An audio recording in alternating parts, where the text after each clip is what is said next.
Afternoon. A 2017 study about the diversity gap in foundations and in nonprofits revealed that the sector is an overwhelmingly white by 87% and overwhelmingly male sector. And yet these numbers are shifting.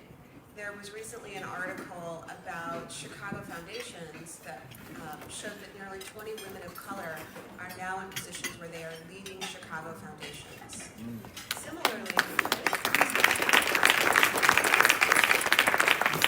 Similarly, there is a different demographic shift that's happening in the leadership within the nonprofit space.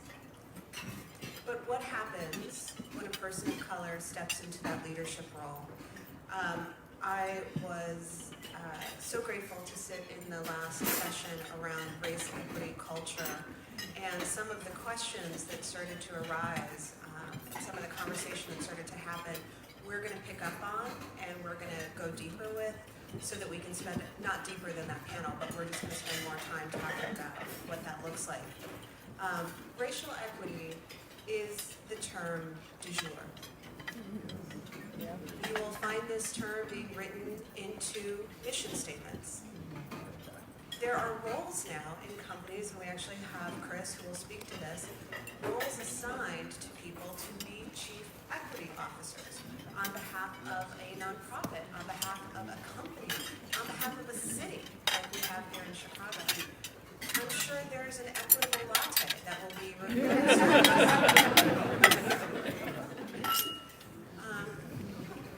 But devoid of action, this term is meaningless. Devoid of action, it's not only a stand-in for the term diversity, it is prone to be a fad. Devoid of action, many of us who have stepped into these roles as leaders of color are likely window dressing on the master's house.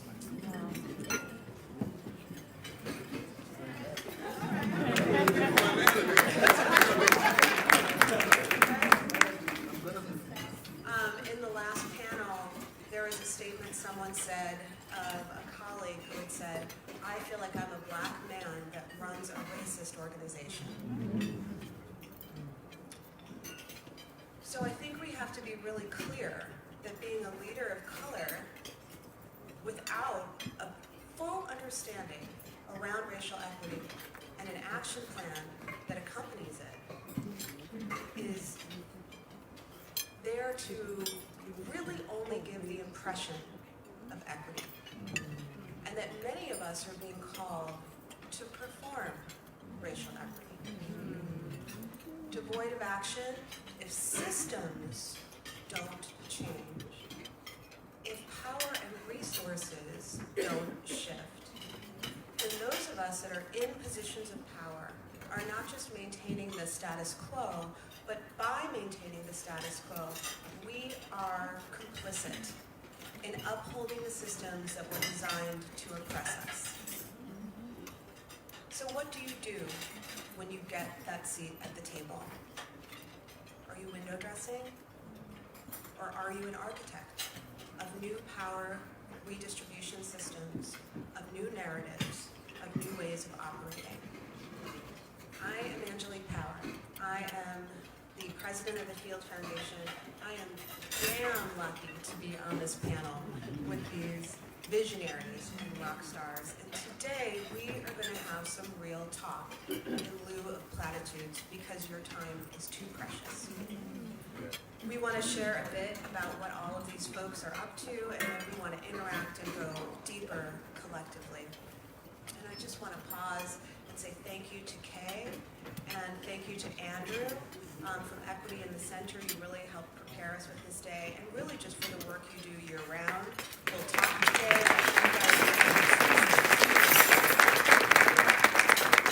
So we're going to begin with an introduction by each of our panelists. They're going to talk for about 5 minutes. They're going to tell you who they are and the work of their organizations. And they're also going to answer this question: what does racial equity mean?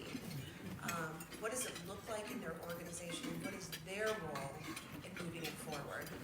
And Should we start? We're sort of seated like dark to light in terms of our outfits. So Dina, we'll start with the light. I know, as that is. I'm Nina Sanchez. I come to this work as a second-generation native Chicagoan with roots in Pilsen and central Mexico. I'm a self-described racial equity nerd, lapsed writer, and personal assistant to a toddler. I also have the great privilege and pleasure of collaborating with over 30 arts and culture and philanthropic institutions in Chicago who've come together to advance an anti-racist vision for arts and culture in our city called Enrich Chicago, and I've been with that institution for about 2 years. So Enrich Chicago was born out of what Angelique likes to call a very bad meeting that happened in 2014 when a group of stakeholders in the arts that included our philanthropic colleagues and arts and culture leaders across the sector and across disciplines came together to specifically address the racial leadership of arts and culture in our country. At that time, research showed that over 70% of executive leaders in the arts, over 80% of executive leaders in the arts, and over 70% of senior leaders in the arts self-identified as white. And really what this group of people wanted to think about was, how does this actually show up in the city of Chicago, an incredibly diverse city with a rich legacy, should I have Splicer? Thank you. With a rich legacy of arts and cultural institutions of all forms and functions, and of all communities, representing a lot of different voices. And what they decided to do after spending a year talking about this was actually to collectively step back and address the root cause. Because the fact is that we have had fellowship programs, we have had diversity recruitment programs, and there are all sorts of leadership pipelines that have existed, not just in arts and culture and philanthropy, but in every sector in our society. So what would it mean for people in arts and culture to step back and acknowledge the root cause of systemic racism? Okay? We were not going to fix what we saw in front of our eyes unless we actually addressed the root issue, unless we could name it, claim it, and deem it. And they decided to begin to do that within the four walls of their own institutions. And so from that moment, the collaborative grew from approximately 9 founding organizations to, at present, close to 40 institutions across Chicagoland, enlisting our philanthropic colleagues as partners and members of that ecospace, and striving to center the voices of African American, Latinx, Asia Pacific Islander, Native American, Arab American people in our work.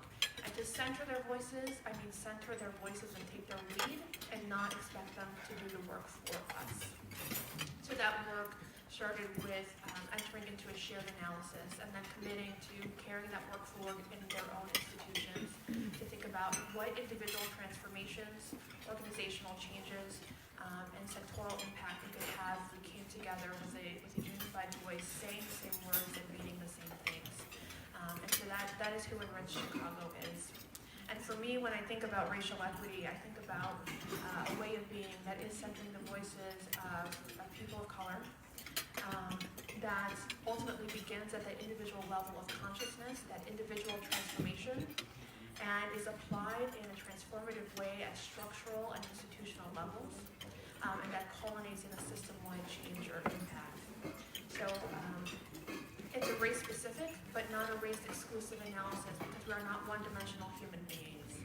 So how do we actually fully encompass all of who we are in this work of liberatory transformation, not just for ourselves, but for our entire community, in accountability to people of color in our city. And I want to emphasize that while we want to build liberatory spaces, I think the root of racial equity must be a way of being and not doing.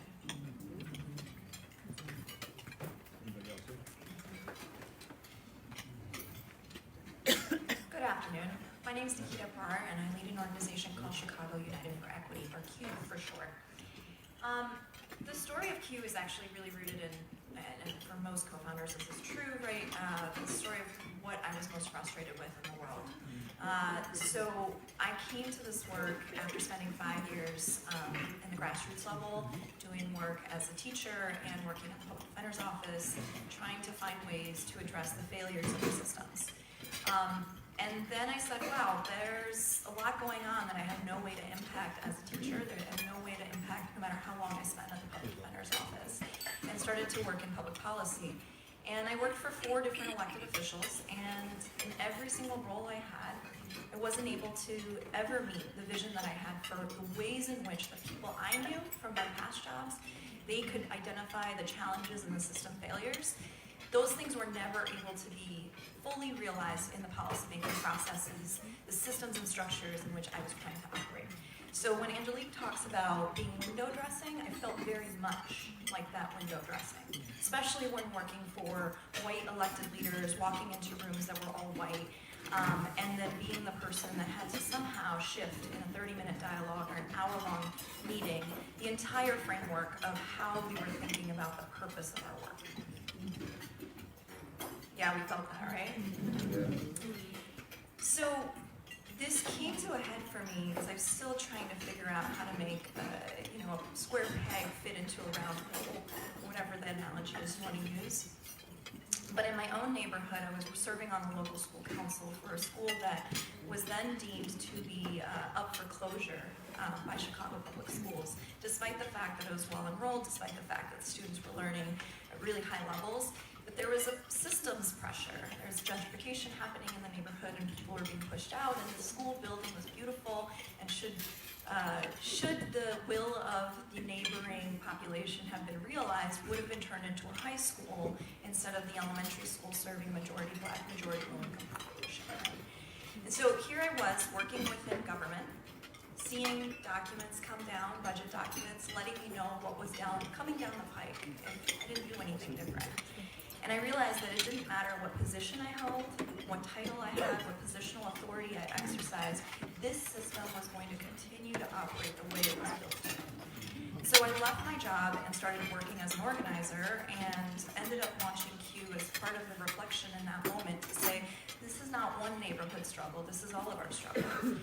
And if we could start to think about how each and every neighborhood challenge of racial inequity is actually an opportunity for us to shift systems, we might be able to actually transform our policymaking process into something more powerful. So that's where Q really launched from, and I think of it less as an organization, less as a fellowship program, though we do sponsor that, and more of a movement to shift power in civic systems and to build accountability for the outcomes that we want to see be different. Because I think when we're asked the question, what does racial equity mean to you? What does it mean, right? We can talk about acknowledging history. That's absolutely critical. We can talk about shifting outcomes. But frankly, if we're not shifting those outcomes in a way that is centered on a power shift that exists first, that says if these communities have been the most impacted by these racial disparities for, the beginning of time, then really we haven't done much. And I think one of the things I'm most challenged by, not that that was the question you asked, Angelique, but I'm just going to do it, right? One of the things I'm most challenged by as racial equity becomes popular and trendy is this idea that it could be done through the same systems and structures that have always existed, right? The same boards, the same power centers, the same accountability tools and ROIs that we've always counted on. And so frankly, for me, it really comes down to 2 things. Can you measure outcomes in the changes of the lives of people of color? And can you show me how people of color feel the power being theirs in defining those outcomes? Hi. I'm sorry. I'm originally from Birmingham, Alabama, so I'm gonna need a hello. Okay. We do a call and response in my culture, and Angelique knows I'm a wild card, so who knows where this will go. So I'm gonna do something a little bit different. So in 2012, I sat down. And I'm going to date myself here, but I had a Jerry Maguire moment. Anybody? Okay, all right. So I sat down and wrote my mission statement. And, I had a bottle of wine. And effectively wrote what became the concept paper for the Surge Institute, which is an organization that I founded. We got some Surge Love in the House of A. And that paper started, no lie, and this is 2012, so you have to understand where we were in the conversation about all of this at this time. I said, we have to stop talking about education as the civil rights issue of our generation, which if you pause, in 2012, everybody was saying that, including our president, Arnie Duncan, everybody under the sun, who I love them all great. But I was just so frustrated, right? Most founders will tell you a lot of what became an entrepreneurial venture started with being a problem solver and someone who was impatient with status quo. So I said, we can no longer keep saying that without acknowledging that the people who are leading this so-called movement are not those who are being impacted by the injustice of the system that we're seeking to fix. And no social justice movement successful of our time has ever been led by those who were the perpetrators of the system that needed to effectively be dismantled. And in 2012, that was not a popular thing to say, I must say. So my response to that was there's a lot of work that has to happen. But my response was, I want to unapologetically invest in the genius of our people and ensure that they are in positions of power and influence to effectively dismantle and change these systems. At the time, there were people who said, so you gonna say that to white folks? Because it was, when I say unapologetic, I could show you all of the early grant proposals, and they were very much saying, okay, all the data, Angelique has already laid all that out. We no longer need to have a conversation about whether this trend is a reality. The data speaks to the fact that we are grossly underrepresented. There's all this data out that shows that greater representation, I'm using that word, but it's not representation, but this is how the data describes it, leads to greater innovation, more sustainable outcomes, all these sorts of things. So it's not a giant leap for us to say, if we know all of these things, then why aren't we actively addressing the fact that we have created systems that, forgive me for calling it this, are based on some missionary mentality of saving people that have never asked to be saved, and in fact have the genius and brilliance necessary within their communities if only they have the access and opportunity to solve their own problems. So that's a lot of background, but the reason that I'm sharing that with you is because I'm kind of like, Nina is the racial equity nerd. I am not. I'm a black girl from Birmingham, Alabama. And what that means, you have to know like my story, my family story, our ancestry. I don't need to use the buzzwords. I don't need to sound smart about the stuff that's in the white papers.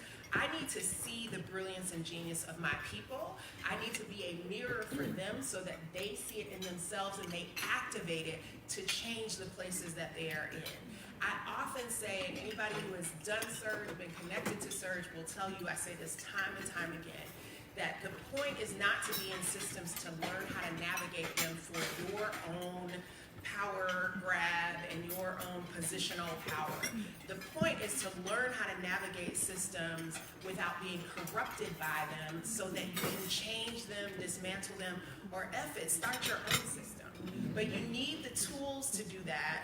You need skills, you need networks. You need to know that this independent superhero that comes to save the day has never been the narrative of any of our ancestors. We are a communal mode.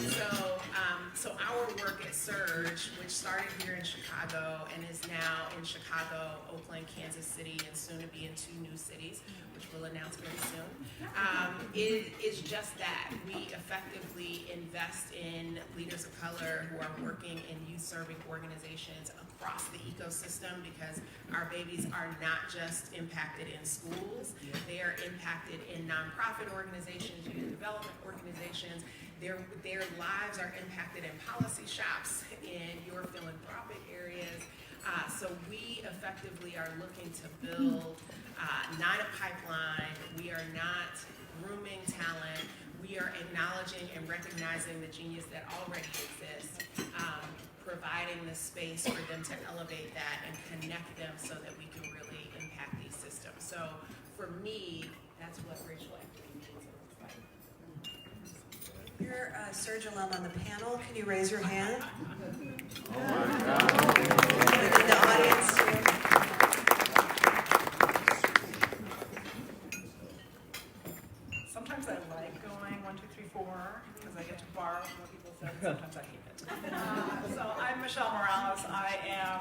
current president of the Woods Fund Chicago. I'm 1 day and 5 hours into my job.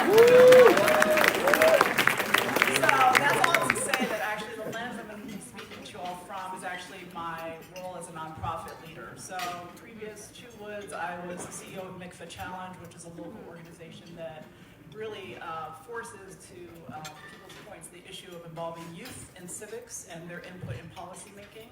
And prior to that, worked in a variety of educational spaces, predominantly in alternative education. So sort of stealing from Mina a little bit, I'm a first-generation U.S.-born Puerto Rican. That comes with a lens that I bring into all of my work, particularly a lens from people who are colonized and occupied on a daily basis. And all of you obviously now know about Puerto Rico through Hurricane Maria, if you didn't know before, and through the treatment of the island and how the colonial status was brought to the forefront. I'm a former teacher, alternative high school, so working with young people who were pushed out of the educational system. One of the things that we really talked to young people about was the stigma that they carried around that, and we actually tried to teach them pride because they purposely left a system that was not serving them and found a system or a school that treated them the way they should be. I also, reflecting for this panel, realized that in my first job, fresh out of college, was at a Puerto Rican, listen to the way I'm describing this, alternative high school in Humboldt Park that unapologetically was created by Puerto Ricans, led by Puerto Ricans, and taught Puerto Rican history and culture. The school's been around since 1973, still exists. So these were all things back in 1993 that definitely were not popular. Definitely you got the term reverse racism thrown at you all the time. The white people that worked in the space knew their roles as allies and knew their roles. So I'll share a little story. My first day on the job, my first week on the job, 21 years old, fresh out of DePaul University. Yeah, one of my best friends, colleagues is over there, so she probably moved. I went to a white person on staff to ask him permission to do something. The person wasn't my boss, wasn't the white person, right? I was trained to ask white people for permission. And the principal pulled me into the meeting, Puerto Rican man, and said, we don't ask white people here for permission. This is our space. They come to us.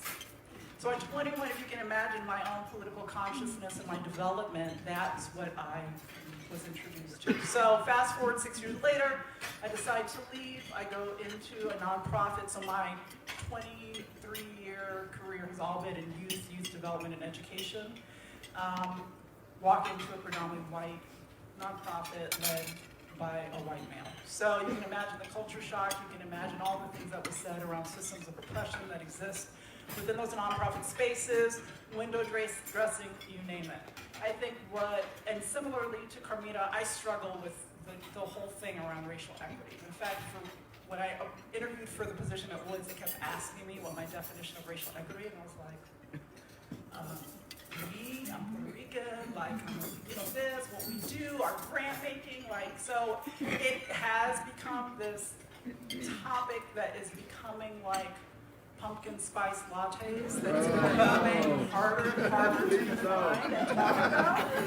And I feel that our own lived experiences, and what you will know is I'm probably the one person on the panel that will air all the mistakes I've made along this journey.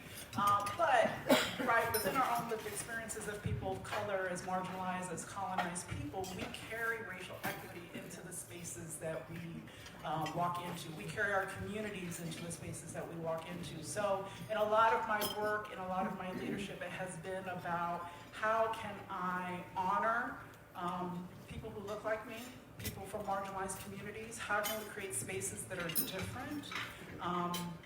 We had a conversation at MCFA Challenge around raising the base pay. So this is an example. Because the base pay was low for what it takes to live in Chicago. There was a narrative around, well, that's a really good salary for a young person who just graduated college.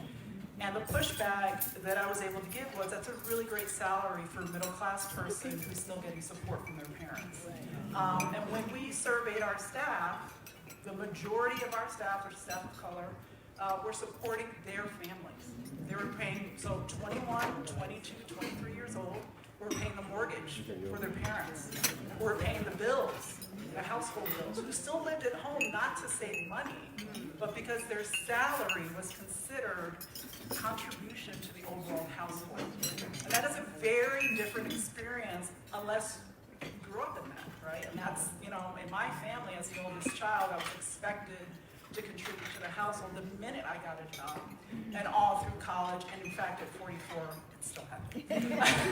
I'm like talking to my parents, I'm like, so when do I have to cut you guys off? So that lens and sort of that experience, I think, is something that is difficult when you walk into particularly nonprofit spaces that are all about scrappiness, all about being an underdog, all about working for low pay because you love the job, when you go home every day and you're struggling to make ends meet because of more than just yourself depends on it. So that's a kind of roundabout way, but that's a little bit of the lens that sort of I walk into spaces with. Hello. I'm like Carmita, I'm from the South, so you gotta respond back to me. And I'm the only man on the panel. Yes, you are. All right. Just wanna make sure so yeah, a native of Greensboro, and hey. I had a beautiful childhood and grew up with a lot of privilege as a black man. Growing up in the South, I was surrounded by historically black colleges. I attended North Carolina A&T State University, Winston-Salem State right down the street east, North Carolina Central, Bennett College right there in the city as well. I saw black excellence each and every day. I decided to go into education because I saw teachers that looked like me. They were living healthy lives. They were men, and I could be like Mr. Zimmerman. I could be like Mr. Larry Lewis. I could be like Mr. Brian Millsap. And I was thinking that everybody was like that. Every black man in the country experienced that. Not until that I left North Carolina in 2006 and moved to Ohio that I realized that everybody did not. Yes. I hated that place for 6 years. But I did not realize until I moved to the Midwest that I grew up with privilege, and I just committed myself to making sure that each and every child that I encountered, and I was unapologetic about working with black kids and advocating for black kids because I don't know anything else. And I wanted to make sure that I was in a space where I could advocate and create a space where their identity is just constantly reaffirmed over and over and over. So that's my personal mantra. That's what I've done. Lived in Cincinnati for 6 years, then I moved to Chicago. I was looking to start a school, and I had been hurt and bruised in Cincinnati, and I knew the questions to ask on what direction I would go and have an opportunity to start a school. So I landed at the Noble Network of Charter Schools. And this is a part of some of the, I'll just go ahead and say it because it was part of my notes, but I'll never forget the interview that I had with Noble, and it was with Eric Thomas, who was the assistant superintendent at the time. And I had heard about Noble and its white dominant culture, and it was all on national news because they were charging kids $5 for detentions and all of that stuff. I mean, yeah, look them up. And so, but Eric Thomas, in my interview with him, he asked me what was my vision for a school. And I told him what I just told you all. I want to create a space to constantly reaffirm the identity of black kids because that's what worked for me, and specifically for black young men. And he said, okay, that's cool. And I said, well, what is Noble looking for? And he says, we have not figured out how to properly educate black kids. What? Oh, okay. I'm going to take this job. And so I put my foot forward, and we made it happen. And I became the founding principal of Butler College Prep. When I came into Noble, Noble had about 1% of their teachers. About 1,200 staff members were people of color, 1%. And then when you broke that down by gender, I think it was even worse for men. The only men of color that were teachers staff members were disciplinarians and PE teachers. And that was very few, but 1%.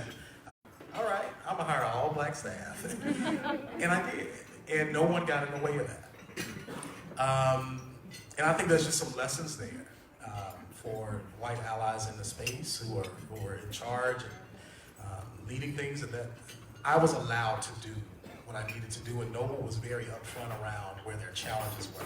6 years, Butler College Prep did some incredible, magical things that most people have helped me to realize it was incredible, and I was just trying to do the work and did not realize that my own leadership was that of equity, and I was leading from an equity lens. And year after year after year, our lowest students grew the most academically.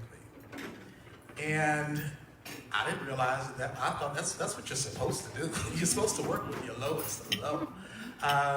And then after, within the 6 years, we did incredible things. Within the 6 years, I led the school through the mourning and burying 4 kids, 3 of which were due to gun violence, and 3 black men, young black males, due to gun violence. The 4th one, and last year, it was a year ago this month, the 4th is what took me out. And I started to think about how can I play a role in creating a space where boys and young men of color can discover their purpose. And I wanted to work in a system. I wanted to help to change the system. So now I lead my brother's keeper, President Obama's national initiative for boys and young men of color, as the Chief Equity Officer at Thrive. So I have 2 bosses. I work for Thrive, and I also work with the Obama Foundation to figure this whole thing out. And that's my work. I obsess over boys and young men of color and systems. Creating a different narrative. I'm not trying to launch new stories. I'm trying to launch a different narrative.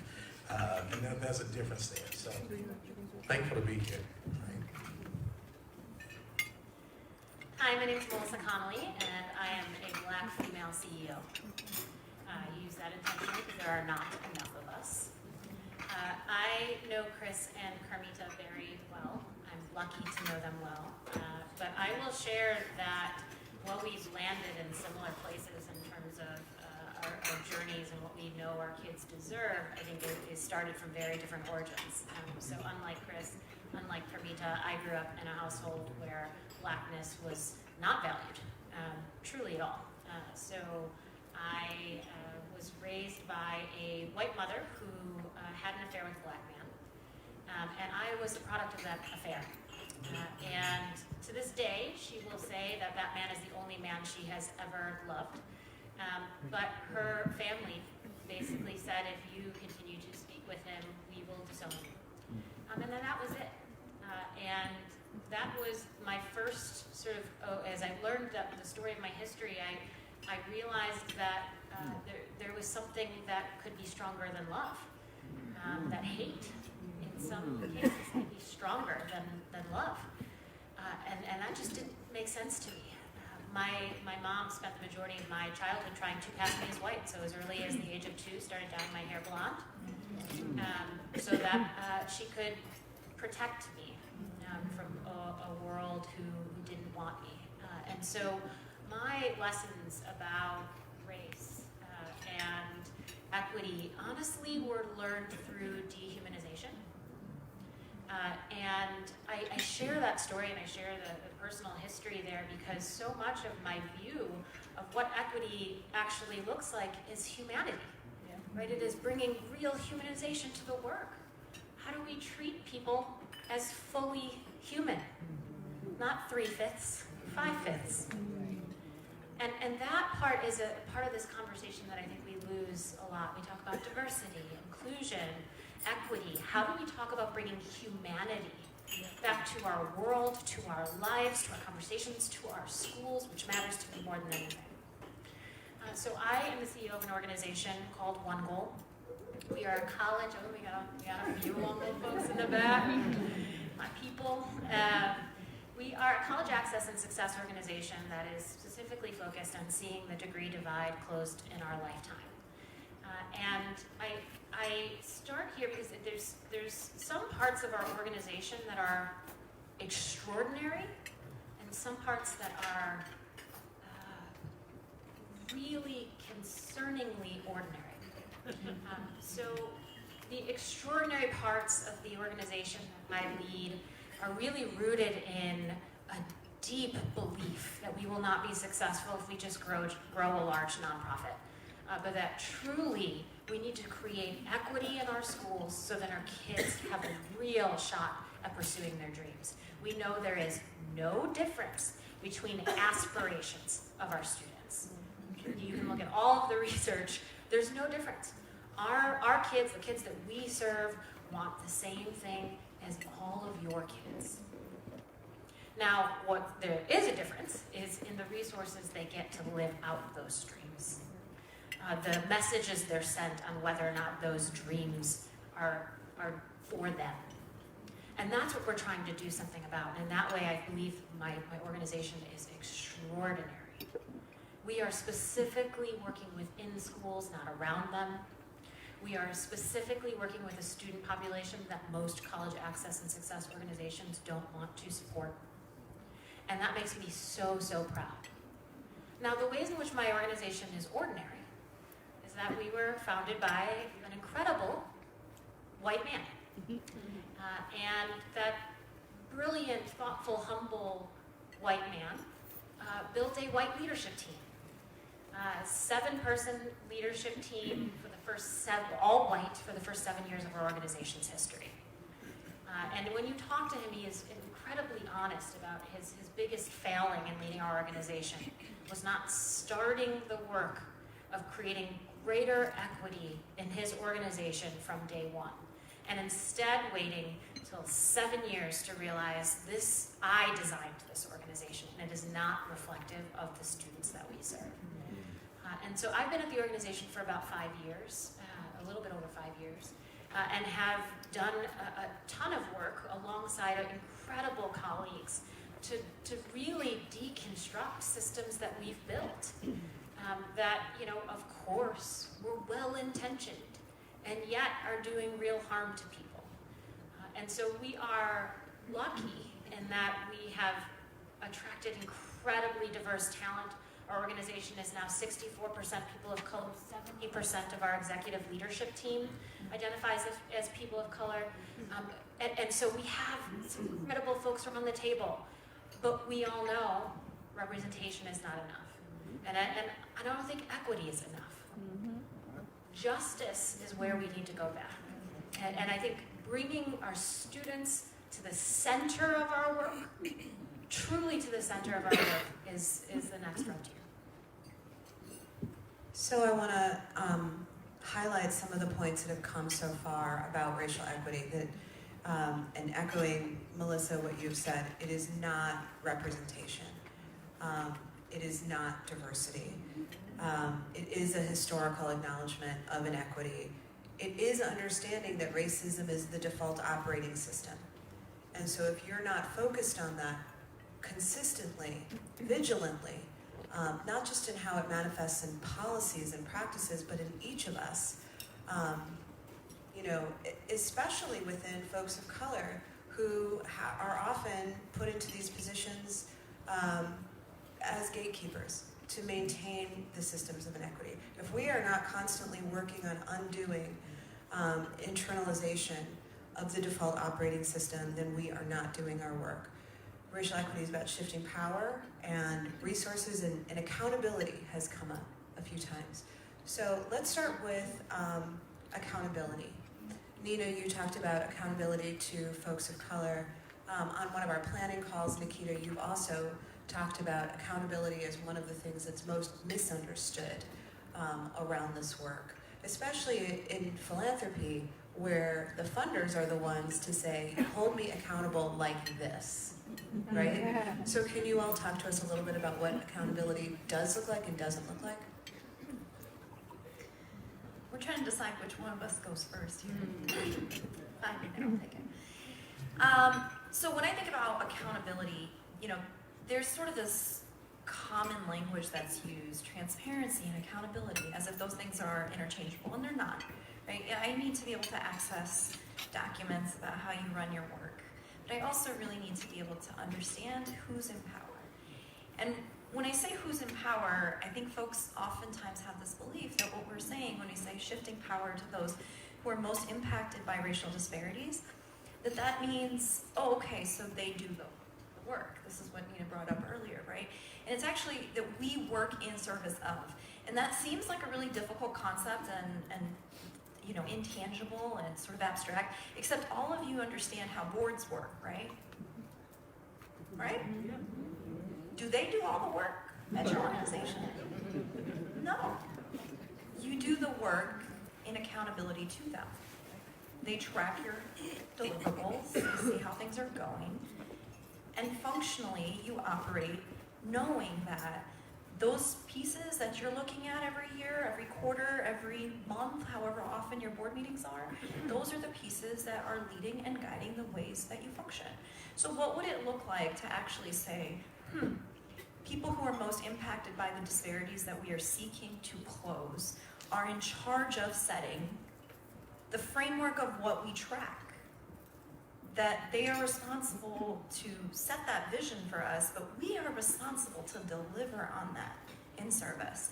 And that means, yes, changing and diversifying your staff, but what I struggle with is oftentimes this conversation is about diversity, and that's how we get staff that are more diverse, but we end up with boards that are all white, and we still function to keep ourselves as gatekeepers to that system, right? We've really not shifted power. So that's one of the pieces that I think deeply about in terms of what does accountability look like in organizations. But I also think that accountability is sort of given this one-size-fits-all approach. And really, I think of accountability as deeply rooted in love. When I think about accountability, I think about my very favorite coach. I know it's difficult to believe because I'm only 5'2", but I used to play basketball. I hit 5'2" really early, so it was great. About 2 years, and then I went downhill. So my middle school basketball coach was one of my favorite people that I've ever had the opportunity to learn from. And it's because my middle school basketball coach really grounded the way that she thought about us as a team in accountability to each other. And she thought about her role in relationship to me and each of our players as that grounded in love. I'm gonna hold you to really high expectations, but you're gonna call each other in before I have to call you out. So if you think about that as a framework, right, what would it look like to build accountability to one another? That we do this work with this ability to say we are in a network, in a partnership, that one organization working in partnership with another should be able to call and say, hey, I'm not trying to call you out, but I really want to talk. I know our vision, our values are the same. Why did this happen? What happened here? How can I help you? What can I do with you? Right? That's not the same as a public scorecard or a Twitter call out, is it? Right? And that's the kind of accountability that's rooted in love. And so when I think about this, I see it as truly as a three-step process. The first being that we work with those who have been most impacted by our failures. And we have to name it. It's failures, right? Our systems have failed, and we've been part of that. So who has been harmed by our failures? And those folks should be in partnership with us, building the standards of how we should be functioning. And once we've named those standards of how we function, then we build a framework of social accountability to call each other in, to give each other kudos when we've done well. And then the last step is actually the public accountability, right? That's when we start thinking about scorecards and metrics and all of those things. And I think often we go to that first, as if that's gonna change our behaviors. But really it starts with love and grounding ourselves in common language, common understandings of how we are trying to do this work, and then moving in rapid progression in the other direction towards public accountability. Yeah, Nikita, what you just described describes a lot of what happens at Enrich Chicago. We function as a collaborative. We convene on a quarterly basis, and there's, I have not been in a more courageous space for this kind of conversation, to say with love, what the heck were you thinking? And have a real conversation about what happens next, and what does this mean for our collective community and the work that we're trying to do. And I think that is an important space of accountability that positions us to really understand that our accountability is not, doesn't function to pat ourselves on the back for everything that we're doing, right? My organization has declared we're really interested in racial equity. We have a vision statement, look what we've accomplished, right? But to say, here's what we're learning, and here's where we have continued shortcomings. Here's where we need to continue to learn, and here's what we're committed to doing for moving forward as a way to build transparency and accountability to communities of color in our city. And I think that's a really authentic way to do it, and it's a way that can help build a community of practice beyond what we're doing across the cohort of Enrich Chicago, to share what we're learning along the way for a process that is not, that does not come with a set of instructions, right? I think, Angelique, you mentioned philanthropy, and I think that when it comes to philanthropy, our push to our colleagues in philanthropy has really been to say, are you asking the right questions, right? You declare this is an area you want to support. How is this approach actually answering the real question that we need to be responding to here? So if we were to think about racial equity in a philanthropic space, do we achieve racial equity by throwing more time, money, and resources at institutions that already have a lot of time, money, and resources? Or do we begin to think radically differently, to ask ourselves a different question about who actually needs the support and what are they telling us that they need, right? And how do we actually begin to incorporate that into our grant-making processes and our programmatic guidelines?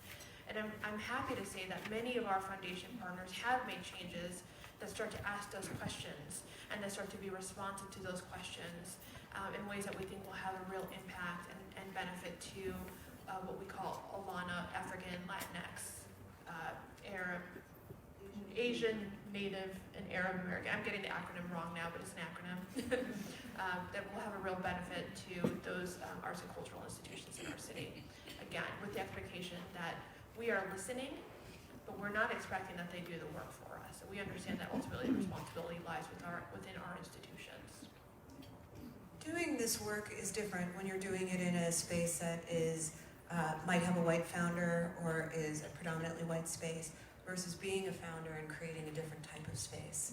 And so I want to toss that question out to both folks who've described working in predominantly white spaces. What does it look like to do this work? You talked about equity as humanity. You've talked about reaffirming spaces for Black and brown people. You've talked about a very honest revelation about internalization of racism and how it shows up. I'm asking one of you to sort of talk about, for the audience, like, what does it look like to do this work in a predominantly white space? And then, Carmita, if you'll take the opposite of that, how do you do this work when you are rooted outside of whiteness? So I'll start. I'll start with a story and then answer your question directly. So I had an experience in my organization, and I don't know that I've shared this publicly yet, but this feels like a safe space, so I'm going to go for it. But as a more junior employee in my organization, I actually was asked to speak. You know what story I'm about to share. We've talked about this. We've debriefed. But I was asked to speak actually at a surge event. And it was on the topic of, my own personal story, but also equity in education and what our role in it is in the future and the impact that we aspire to have. I shared my personal story and my frustration with the lack of representation in education, my concern about the future of our city if we don't really take on equity work across our city, and then I closed, and there was lots of applause. It was a standing ovation. There were tears. I mean, there was not a dry eye in the house. So the next day, I got reprimanded, and I was reprimanded because the story that I was sharing wasn't on brand for potential candidates in the audience. I will share that, since this happened, there was incredible reconciliation and healing and a ton of work that went into addressing that microaggression/microassault. But it was the first time where I realized I was part of an organization that is actually explicitly telling me to be silent about my own reality, literally telling me not to share my own story. And I start there because I think that is the reality of working in predominantly white spaces. And I think we have to be honest about that there will be harm done. And I don't mind sharing that story because I don't think it is just a bad look for the organization I now lead. I think that's true of 99% of organizations out there. There are people who are having this kind of experience. And the reality is I work in education, specifically in college access and success, where I know we're sending our students to predominantly white institutions where they are also having the same experience. And so I think it's really important that we share these stories of that's really hard. And it required me to tap into my network. Carmita and I debriefed the story. It required me to seek out support. It required me to build skill in what it would actually take to reconcile, because I cared so much about my mission, about the organization, about the people that I worked with. And ultimately, I cared about that other person who was in a position of power and would be in positions of power, likely for the power of the rest of her career. And so that took real humility, vulnerability, time, lack of sleep to get over that moment and to work through it. And not that everybody needs to do that. Sometimes you need to just up and leave. But I knew in that moment that I was going to do the work because I believed so wholeheartedly in the promise that our organization was making to the communities that we were serving. The analogy that has been helpful for me, that I come back to pretty consistently, is I would describe, so when I joined the organization in 2015, we had, our CEO had just sort of come to this realization that there's real work that needs to be done around diversity, equity, and inclusion, was asking people to sort of figure out what it would take to make a commitment and do things differently. I raised my hand and said I would be willing to co-lead diversity, equity, and inclusion work in my organization alongside our head of human assets. I had no clue really what I was doing, but realized that somebody had to do something. And so raised my hand and did a lot of what it suggests in the Awake Woke Work framework. We built common language and we started that journey.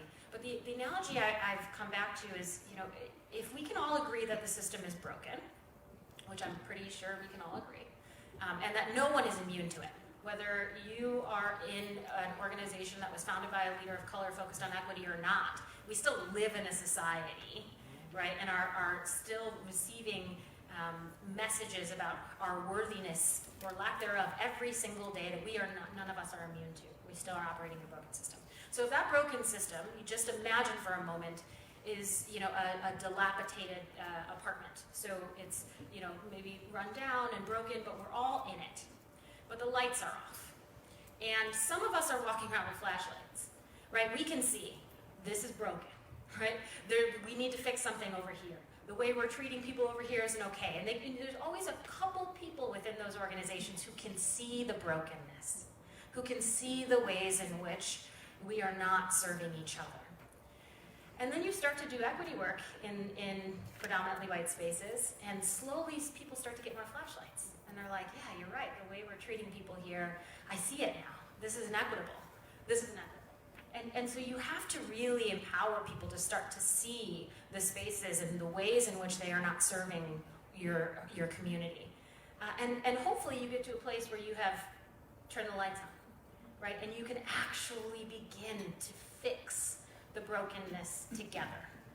But that whole evolution is a journey that is exhausting and hard, and specifically hard on people of color who often have to live their trauma at work over and over and over again. And I think what you have to acknowledge is that this doesn't happen overnight. You have to know what you're taking on when you're in these spaces, and then you have to build coalitions who will join you and hold you up when it gets hard to do that work. So I have it is a privilege, and since we've decided that you all are family, right? So since we're gonna take it there, it's also a burden. It can be a burden as a founder of color for lots of different reasons.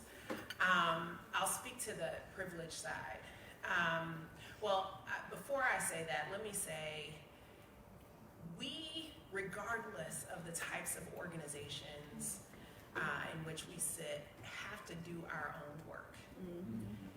And what I mean by that is if you haven't done the work to know who you are, whose you are, and who you're there to serve, you will inevitably perpetuate what you have seen as typical practices that dehumanize people, often as a trade-off for performance. You have to do that work. I won't start preaching, but I will say, like, broken people cannot actually lead other people or systems to breakthrough. Like, you actually can't do that.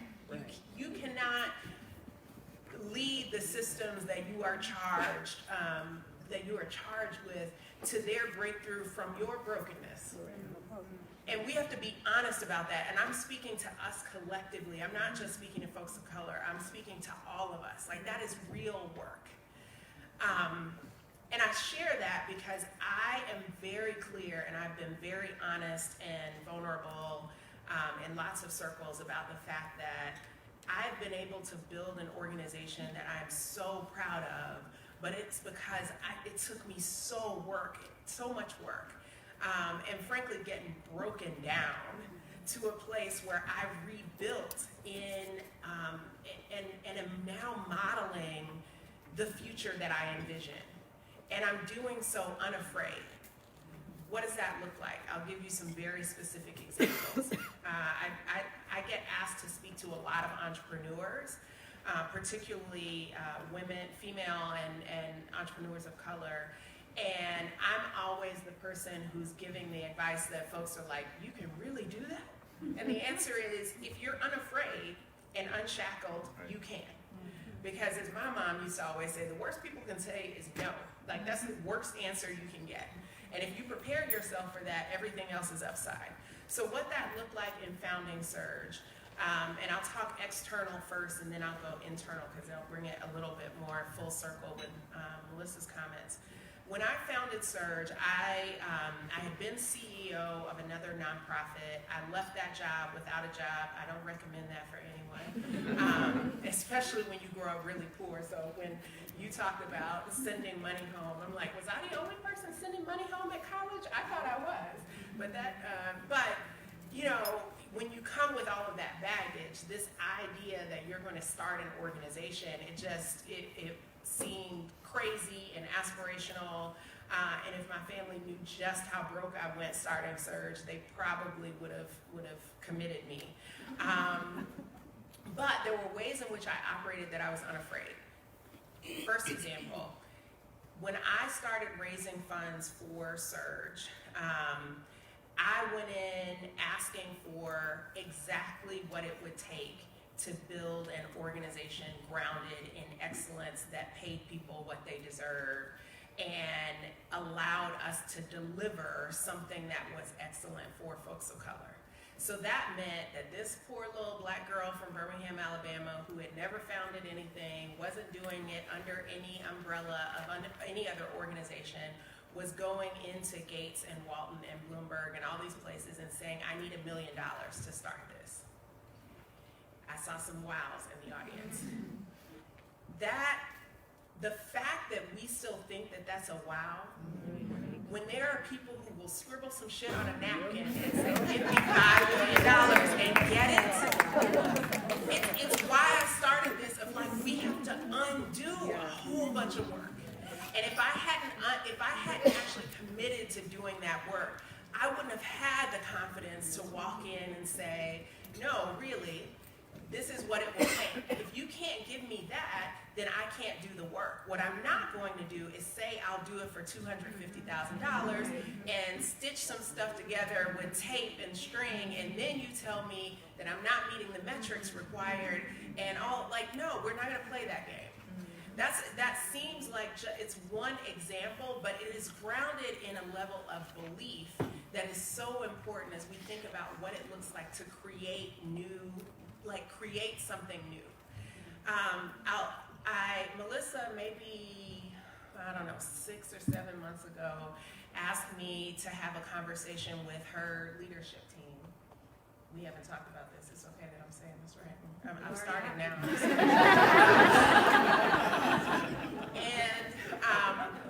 And she asked me to come in and speak because I was very flattered, and she said, you're one of the best people that I've ever encountered in terms of understanding how to give feedback. And my people in my organization are specifically struggling with how do we give people of color feedback in ways that are aligned with our equity agenda.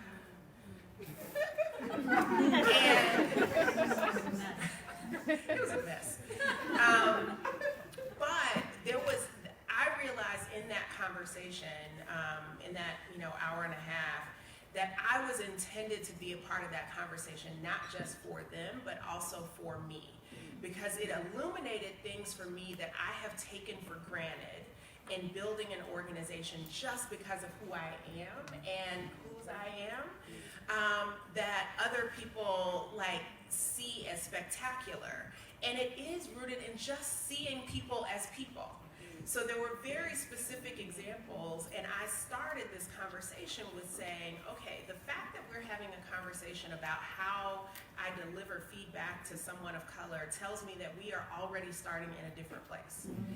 Because I actually cannot support, coach, counsel, give feedback to anybody I don't love.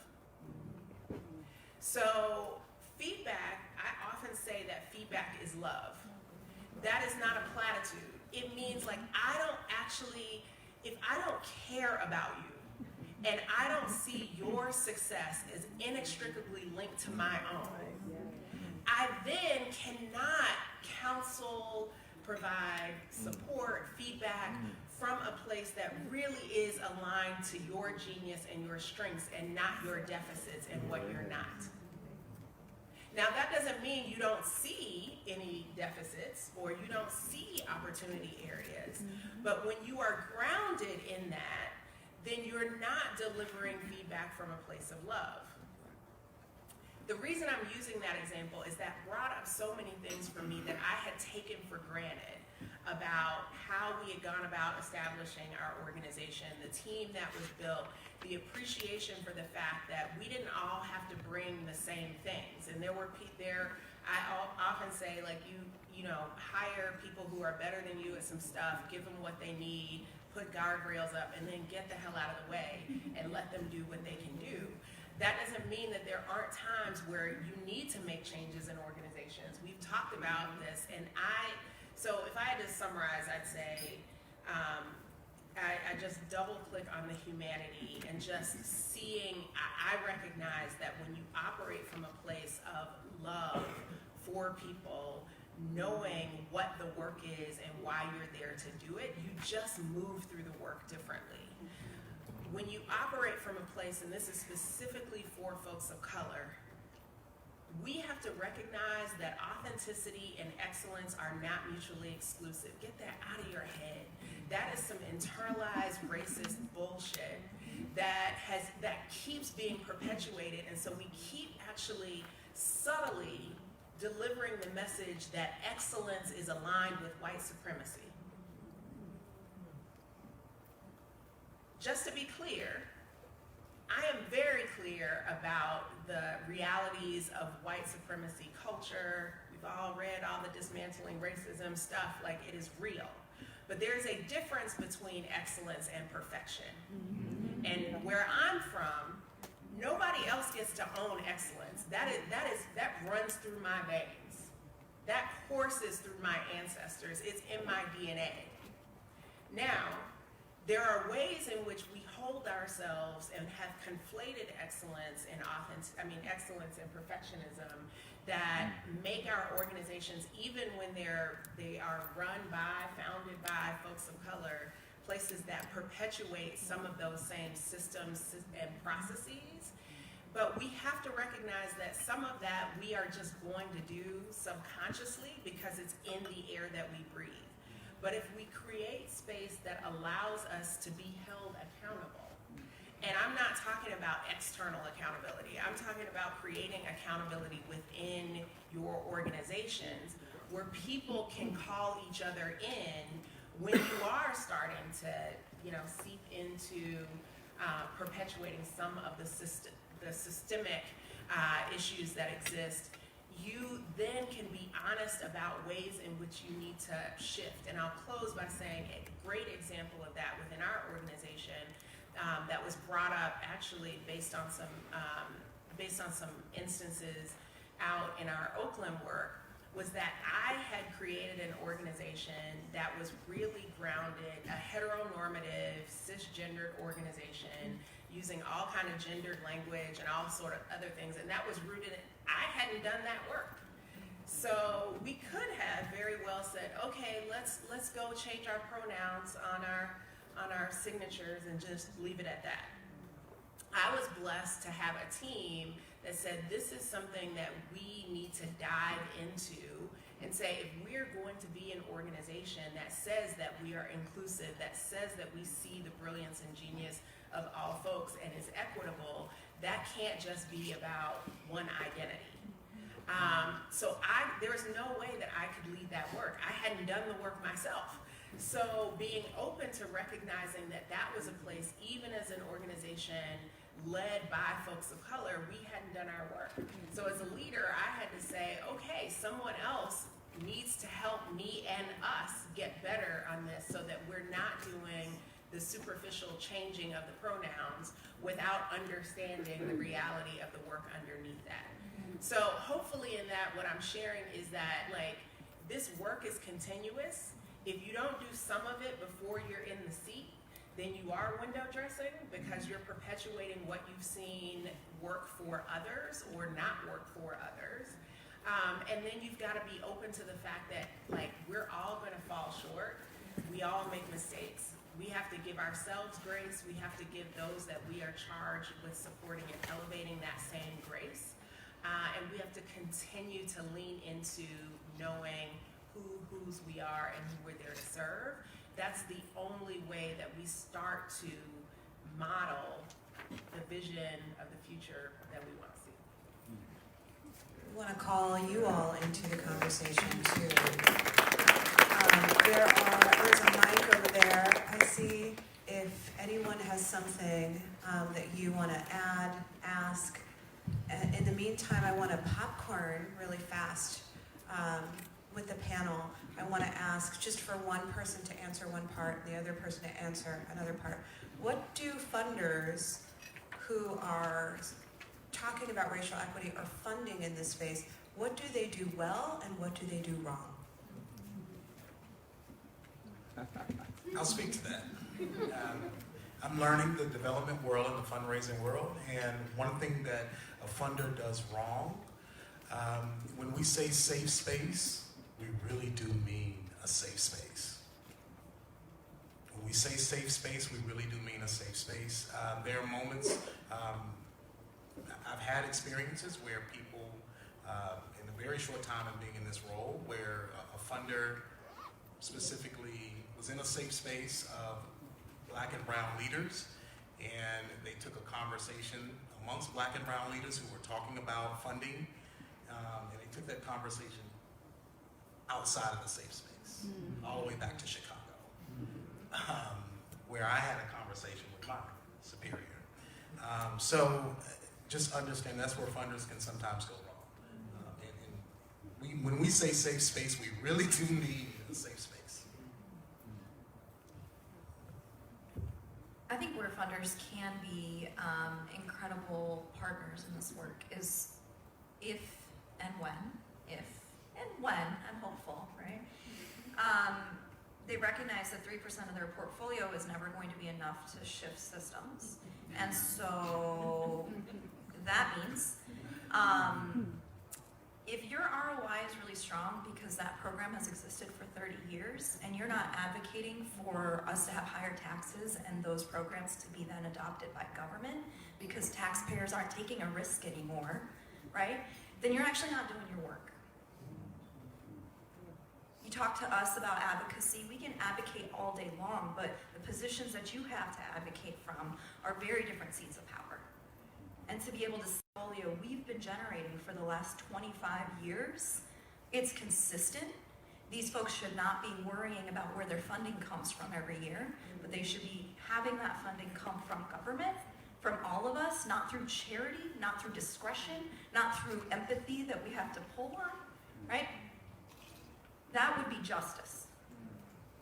If you think about if you go back to your organizations today and take a look at what you fund, and figure out where's the percentage distribution between programs that are doing direct service, that are guaranteed to be doing good work, right? You can pretty much guarantee they're gonna return that investment, versus organizations that you fund that are doing disruptive, innovative work, where you're really taking a risk, versus organizations that are actually directly challenging the system that exists, that government should never fund, because that would be a problem, a conflict of interest. Those three categories, and split up your portfolio and figure out where your percentages land. And I bet you it's 80% or higher in category 1. And that's where philanthropy as a system, as a structure, continues to perpetuate racial inequity. So I'm going to put on my one-day funder hat. I want to believe and think and know from our grantees that the Woods Fund is doing it the right way. We are very much led by our grantees and by the knowledge we learn from our grantees. Woods Fund was one of the first, if not the first, foundation in the city to actually name institutionalized racism and to center racial equity in all of its grant making. It's not a portfolio. And we see that with funders where they have a racial equity portfolio. So for us, racial equity is central to everything that we do and to what we fund, and we bring, grantees bring us along on their journey, and we bring some grantees along on the journey that are still struggling with that. I think also in terms of how to do it right as well is, I'm 44 and that thought just went out of my head. Well, I'll come back to it later. So one thing that I'll say, and this is both for the funders in the audience, but also for those of you who actively is raising money on a frequent basis in the audience. Okay. Oh, fewer than I thought. Okay. Successfully raising money. So one thing that I've been very privileged with in this work is that funders don't tell us what to do. I recognize that is because we walk in with a confidence that we are actually the preeminent experts on what we do. We are here not to beg, but to offer you an opportunity. Now this may seem subtle, but this is real talk and it's important. Because having that mindset of, I may have to change what I say in order for you to hear it. What does that look like? For Surge, it may mean that some funders, when I talk about leadership acceleration for folks of color, they're like, oh, that's a pipeline. Okay, if that's what you want to call it. What we're really doing is the takeover and the revolution, but if that doesn't resonate with you, okay. But here's the thing, I don't actually need them to understand that. If what they understand is the pipeline language and they don't actually in any way expect me to change what I do, I don't care. So the reason that I'm sharing that is because I feel extremely blessed to have an amazing portfolio of national and local funders who have understood that they may not understand every aspect of what we're doing. They may not understand what we mean when we talk about, you say leadership development or acceleration, we say head, heart, and spirit. They may not understand that, but they have great belief because of the outcomes. When you see 3 Surge alums sitting on this panel as C-suite folks, like the proof is there. So they don't actually have to know what happens behind the curtain of Oz, but they see they see the impact. and they believe in our team, our leadership, and our vision. But my charge to those of you who are going into those rooms offering the opportunity, not asking, is that you have to walk in knowing that that is delivering the message of what you do, the excellence of what you do, and offering it as an opportunity versus offering it as something that could be adjusted or flexed or bent to meet the needs that they have for their rubric. You are able, it is the difference between your ability to walk in with your shoulders back and your head high versus your head bowed and your hands out. Just one quick addition here. I think in terms of where I would like to applaud our funder community, I think the continuous commitment to an outcomes orientation is the right one, right? Like we have been in a world for a long time where the people who are getting money are not the people who are doing the work the best. It really is about who you know and the network and whose kid went to the same high school as your kid. And so I think that's good.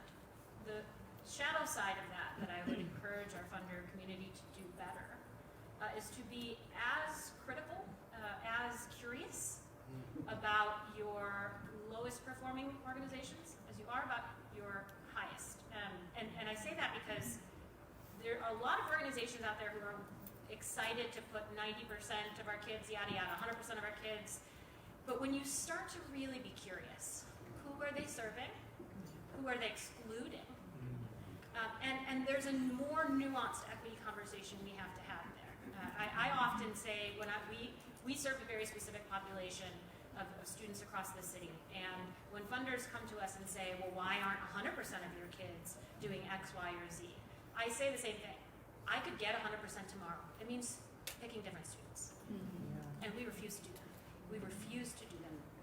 So we have 5 minutes left. Did you want to ask a question? I'd love to if I can. Sure. I just happened, David Martzell, I happened to look in the program at the title, and the question that stands out for me is, this is about Chicago, but also the regional ecosystem. And I worry a little bit, and I'd love to have one or more of you talk about it. There's so much focus on the city of Chicago, and one of the issues certainly as a reformed, or better said, a recovering CEO, is a lot of funding goes into the city, but actually the suburbs are getting much more diverse. And there's not nearly the depth of philanthropic resources, and I worry that there's also a lack of leadership infrastructure in many suburban communities that are increasingly immigrant, people of color, but that there are, and the political system is very oppressive in many of them, and have been run by generation upon generation of whites, to be honest. And I worry a little bit about the nonprofit ecosystem in these communities and how we generate the same kind of leadership power that you all are doing in the city in these suburban communities that I think have been somewhat fictionalized as the suburbs and therefore not part of Chicago, but really it is a regional ecosystem. Well, I'll just say you're 100% right. Sylvia Puente, who runs Latino Policy Forum, talks about this a lot, that not only is there a suburbanization of poverty, but that a lot of folks of color are leaving the city and relocating into the suburbs. There are some organizations, but many of us who just fund in the city have started to question that practice and are looking to expand more, but that's a really good point. I just got a note that says that we started 15 minutes late, so we're going to go another 15 minutes until 3 o'clock. So I want to invite others of you, the lone clapper, thanks Dad. So I did want to invite others of you that wanted to ask a question to approach, shout out, join. There was a conversation that happened in a different panel about toning down language. And I thought that was so interesting. There was a suggestion that it might create an easier way to have tough conversations about race. Realistically, we don't know how to talk about race in mixed company, right? Like, we talk about it amongst ourselves. Folks of color, we'll talk about it in the lift on the way to the event, but in mixed company, we don't really have the tools to do it. We're really afraid of offending and afraid of being offended, and so we codify racism because we're afraid of these moments. I thought there was an interesting tension where one of the panelists, I think he was a white man and I'm not seeing him, John from the Sargent Shriver Center, had suggested that toning down some of the language until people are more comfortable might be a way in. And as we talk empathy and things like that, Carmita's just laughing. And there was a reaction from the audience too that was like, why do we need to tone it down? I wanted to invite the audience into this question about how do you have difficult conversations that are tinderboxes in some ways and are necessary. Can you do it without worrying about offending? Can you make progress if you worry? Okay, or if there are any other questions. So I'll offer just, I believe my lived experience, so I often say my opinion is not fact.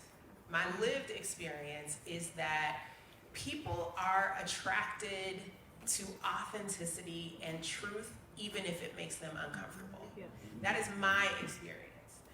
And again, it took a lot of work to get to this point. But Angelique knows my husband really well. So quick story, my husband went with me to some hoity-toity gala thing.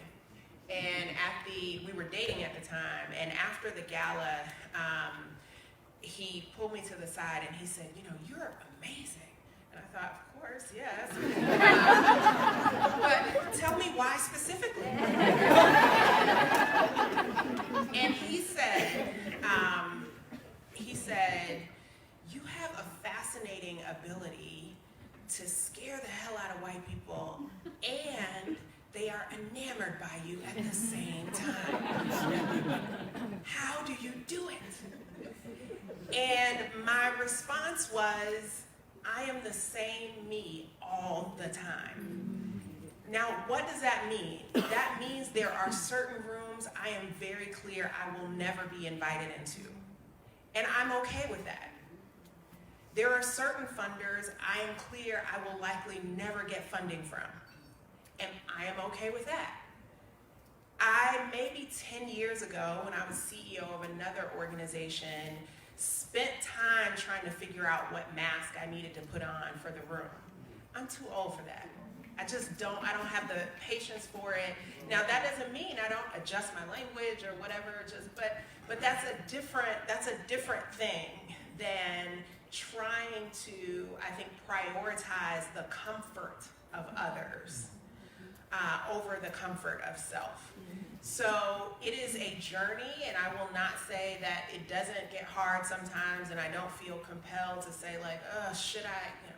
But I really do believe that there is a way to be successful, drive this work, and drive it from a place of your truth, and you will find your tribe. You will find your people, and if what you're seeking to do is urgent, you'll find the people who will glom onto that and will do it in concert with you.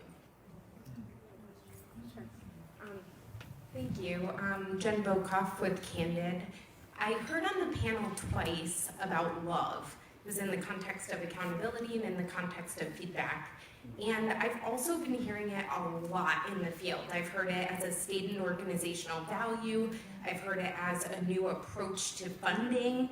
I've heard it as, which is rare, that's not like normal, but I have heard it. I've heard it as just a way that managers are trying to manage. Again, rare, but it's starting to pop up more and more.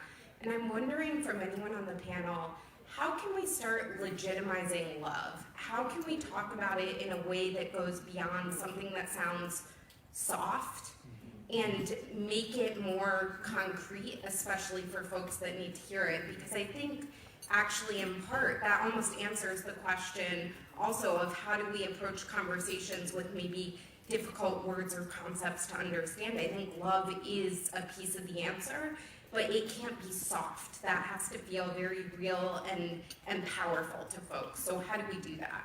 Which is a sad statement, that love does not feel powerful. So I'm going to share, I was in a space here in Chicago that's predominantly white, older, and the topic of discussion was Nelson Mandela. We were studying Nelson Mandela. It was the most infuriating conversation I had ever been a part of, and I came home and screamed at my husband, who's white. And so, yes, he unfortunately bears the brunt of all this. I say that because what the audience could not understand was how a man could survive in prison for so long, come out, still in love with his people, in love with the idea of freedom, not bitter is what a word that kept coming up. And Nelson Mandela is not known for being a religious person, right? So that the people in the audience could not reconcile between spirituality and religiosity. And what became very apparent is that they could not understand faith and love for your people and in a better world. And that's what sustained him. And so I say that because at the root of every revolution, and we have been brainwashed to believe that at the root of most of the successful revolutions in the world that have been led by people of color and marginalized people is violence. It's actually love. And love to create a new system and dismantle an old system. So love is rooted in humanity. And I'm going to be real honest, if that's not real enough for people, and if that's not powerful enough for people, then do you have the right people on your team? That's really the conversation.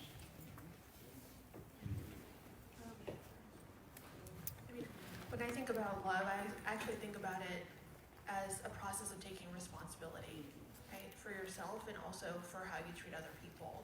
And part of that in this work, especially when it comes to conversations that can be difficult, is understanding how you're responsible for taking responsibility and demonstrating love by choosing to have or to not have the conversation, right? And so I think that's part of the where love can start to feel a little sticky, because love doesn't mean unconditional acceptance, right? It is about ultimately taking responsibility both for what you say and what you do and how people are hearing it and experiencing it. And to be able to say thank you if you're being called in on something, right? And take it and actually learn from it.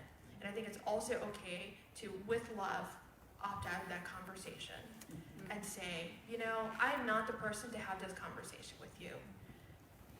As an example, after the last presidential election, all sorts of people wanted to talk about all sorts of stuff with all sorts of people. And I had to turn to my partner and with love say, I love these people, they're our family, they're our friends, but you need to talk to them about this, right? I cannot be the one having this conversation. So I think that this idea, what I like about the idea of love is that it applies, we need to apply it to ourselves as much as we would to anyone else, but also that we need to understand that it is sticky, it is not fuzzy and warm and a feel-good thing, because it really needs to be about taking responsibility and being accountable. So I'm gonna add, try to be short about this, but I think the notion that love is considered soft is inherently sexist. And so if we start, right, because where I hear love in people around me, in my family structure, in my socialization has mostly come from women. And so then to reduce the value of love, when I know that the people who taught me love and spoke with love and talked about it all the time were women, then that seems to say something about the notion, if we say it's a soft thing, that it's not as valuable. I also think that love it's similar to power, is not a value, it doesn't have an inherent connotation. It's applied in one direction or another. So if you think about power and we think about the pursuit of power, and that's often considered a really negative trait in people, ambition, depending on if they're women, for example, if they're people of color, for example.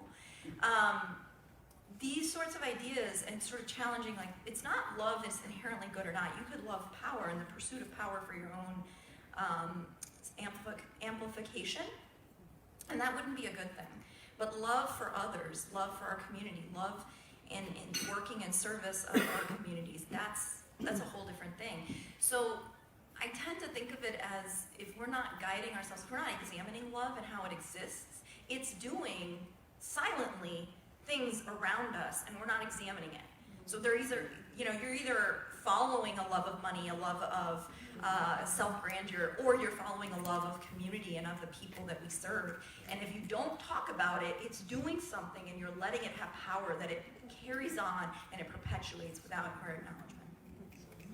So we were given extra time, but I feel like with 7 minutes left, we need to find a way to close this conversation with 6 panelists.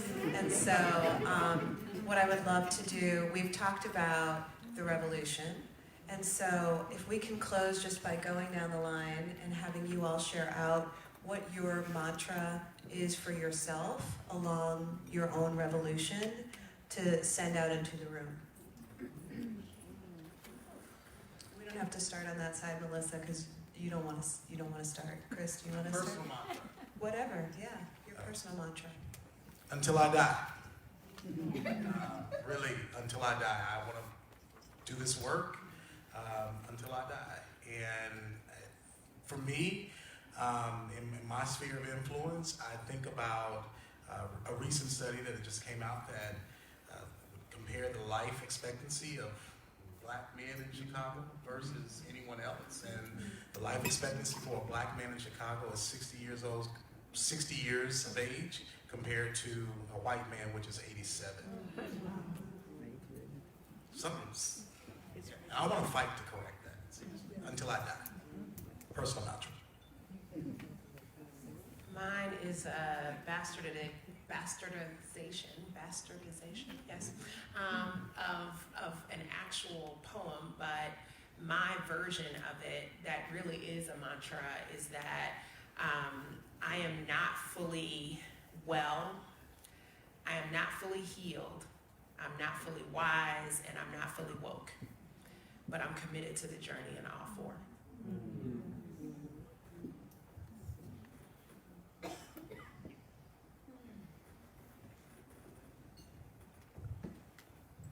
I think mine is I often think about God, her name just flew out of my brain. Oh God, she's a Buddhist monk. What is it? No. I can't remember. But she talked about how societal transformation can only come if we start with individual transformation. And I think for me in this work, one of the hardest things that we need to do as people of color and myself as a second generation Mexican American is to think about my internalization. And if in fact the work of societal transformation begins with my own individual transformation, then my mantra is to start with the white supremacist in the mirror. I think it's Reverend Angel Kyoto Williams. Thank you. That. Yes.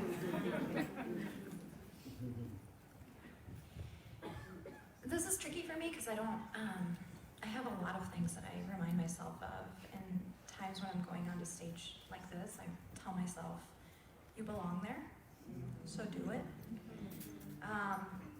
But the one that sticks with me from my childhood is the one that my dad tells me, he still tells me to this day.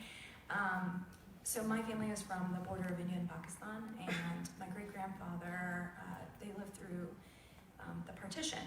My great-grandfather, sick man, wore a turban, and knew that his neighbors, his community full of Muslims, were going to be told overnight they can't live there anymore. And the violence that was likely to erupt would lead to a lot of people losing their lives. So my great-grandfather across the border got families from his community to the safe side for them, for the Muslims, didn't make it back. And so the mantra that my father taught me through that story constantly in our lives is that you may never be called on to serve, but if you are, you better be ready. And don't hesitate when you need to do it. I'll share 2 things that come to mind. The first is I have come to realize that it is my brokenness that makes me beautiful. And the second is, again, I'm going to misattribute the quote, so I won't even try.